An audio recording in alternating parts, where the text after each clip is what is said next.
সম্মানিত দ্বীনি ভাইরা, এই যে মুফতি আমির হামজা ভাই জেলখানার মধ্যে যে থাকলো, এর কারণ কি?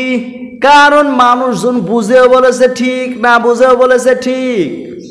যদি সব কথা যাচাই বাছাই করে আমাদের কাজ করা হতো, তাহলে হয়তো বা আমরা যদি প্রত্যেকটা ক্ষেত্রে যাচাই বাছাই করতাম, শুধু হুজুর নির্বাচনে নয়, নেতা নির্বাচনেও যদি আমরা যাচাই বাছাই করতাম, তাহলে কখনোই কোনো আলেম জেলখানায় যেত না। কিন্তু এখন আমরা কি করি? টাকা পয়সা যেদিকে, আমরা আছি সেই দিকে। চরিত্র ভালো হোক আর না হোক সেটা দেখার বিষয় নাই। আমার মুসলমান ভাইয়েরা, যে আলোচনা করতেছিলাম, আল্লাহ পাক জানিয়েছেন ওয়াকাযা রাব্বুকা আল্লা তা'বুদু ইল্লা ইয়্যাহু ওয়া বিল ওয়ালিদাইনি ইহসানা। আল্লাহ পাক জানিয়েছেন, ওহে বান্দারা, তোমরা কি করবে না? তোমরা একমাত্র আল্লাহ ছাড়া অন্য কারো ইবাদত করবে না। এ ঘোষণা কার? আল্লাহ পাকের ঘোষণা। আল্লাহর ইবাদত ছাড়া অন্য কারো ইবাদত করা যাবে না। ইবাদত যে করতে হবে আল্লাহর নামে, অন্য কারো ইবাদত করা যাবে না। দ্বিতীয় স্টেপে আল্লাহ জানাচ্ছেন ওয়াবিল ওয়ালিদাইনি ইহসানা ইম্মা ইয়াবলুগান্না ইনদাকাল কিবারা আহাদুহুমা আও কিলাহুমা ফালা তাকুল লাহুমা উফফিন ওয়ালা তানহারহুমা ওয়া কুল লাহুমা কাওলান কারীমা। আল্লাহ পাক জানিয়েছেন, তোমরা কি করবা? আমি আল্লাহ পাকের ইবাদত করার পরে তোমরা কি করবা? আর তোমাদের পিতামাতার খেদমত করবা, ইহসান করবা, ভক্তি করবা, শ্রদ্ধা করবা। ঘোষণা কার? জোরে বলেন। একমাত্র আল্লাহর ইবাদত করতে হবে, আর পিতামাতার প্রতি ইহসান করতে হবে, ভক্তি করতে হবে, শ্রদ্ধা করতে হবে। কিন্তু আজকের সমাজে এমনও দেখা যায়, পিতামাতার প্রতি কোনো শ্রদ্ধা নাই, ভক্তি নাই, কোনো সম্মান নাই। এরকম আছে না নাই? আমার মুসলমান ভাইরা, কিন্তু পিতামাতার প্রতি শ্রদ্ধাশীল হতে হবে, পিতামাতার প্রতি ভক্তিশীল হতে হবে। যদি পিতামাতার প্রতি শ্রদ্ধাশীল না হন, দুনিয়াও জাহান্নাম, পরকালও জাহান্নাম হয়ে যাবে। আমার মুসলমান ভাইয়েরা, বাস্তব একটা ঘটনা বলছি। খুবই গরিব পরিবার থেকে একজন যুবক ঢাকা ভার্সিটিতে পড়াশোনার সুযোগ পেয়েছে, চান্স পেয়েছে। যখন ঢাবিতে হঠাৎ করে তার পরীক্ষার ফি লাগবে 4,500 টাকা। কত টাকা? আর জোরে বলেন। 4,500 টাকা লাগবে। যখন বাড়িতে ফোন করে জানিয়েছে বাবা 4,500 টাকা লাগবে, বাবা বলতেছে কবে লাগবে? ছেলে এবার বলতেছে আগামী 1 সপ্তাহের মধ্যেই হলেই হবে। এমন কথা শোনার সাথে সাথে বাবা ডাক দিয়ে বলতেছে, ঠিক আছে, 7 দিন পরে তুই আমাকে ফোন দিস, আমি তোর নাম্বারে টাকা পাঠিয়ে দেব। এবার ছেলে 7 দিন পরে বাবাকে ফোন দিয়েছে, বাবা তখন টাকা পাঠিয়ে দিয়েছে।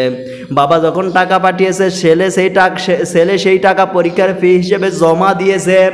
জমা দেওয়ার পরে যখন পরীক্ষা দেয়, পরীক্ষায় পাশ করেছে, ভালো একটা রেজাল্টও করেছে, পছন্দ করে একটা বিয়েও করে ফেলেছে। কিন্তু বিয়ে করার 3 দিনের মাথায় স্ত্রী ডাক দিয়ে বলতেছে, প্রাণের বিবি, প্রাণের স্বামী, তুমি যদি আমার সাথে সংসার করতে চাও, তাহলে তোমার পিতামাতাকে বাদ দিয়ে শুধু আমাকে আলাদাভাবে নিয়ে তোমার সংসার করা লাগবে। স্বামী প্রথমে রাজি ছিল না, পরবর্তীতে যুবকটি রাজি হয়ে যায়, পিতামাতার সাথে সম্পর্ক ছিন্ন করে দেয়। এইভাবে দীর্ঘ 5টি বছর যখন কেটে যায়, 5 বছর কেটে যাওয়ার পরে ওই যুবকের এলাকা থেকে কে যেন একটা শহরে এসেছে। যুবকের সঙ্গে যখন দেখা হয়ে যায়, কথোপকথন কালে যুবক এক পর্যায়ে জিজ্ঞেস করে, ভাই আমার বাবা মা কেমন আছে? এ কথা বলার সাথে সাথে ওই লোকটি ডাক দিয়ে বলছে, ভাই তোমার বাবা মা বড্ড কষ্টে দিন পার করতেছে। এই কথা শোনার সাথে সাথে যুবক আর একটা মুহূর্ত দেরি করলো না। যুবক সঙ্গে সঙ্গে করলো কি, যুবক সেখান থেকে দৌড়ে বাসায় চলে যায়। যাওয়ার পরে স্ত্রীকে ডাক দিয়ে বলছে, প্রাণের বিবি, আমি এখন বাবার সঙ্গে, বাবা মায়ের সঙ্গে দেখা করতে যাব। স্ত্রী ডাক দিয়ে বলতেছে, আমি না তোমাকে বলেছি তোমার বাবা মায়ের সাথে কোনো প্রকার সম্পর্ক রাখা যাবে না? স্বামী রাগারাগি করে সেখান থেকে বেরিয়ে পড়ে। রাতের কোচে যখন রওনা দিয়ে দিয়েছে, স্টপে নামার পরে সামনে তাকায় দেখতেছে একটা ভাঙা রিক্সা নিয়ে একটা মুরব্বী মানুষ মুখে গামছা পেঁচিয়ে দাঁড়িয়ে আছে, হারকিনের আলো টিম টিম করে জ্বলতেছে।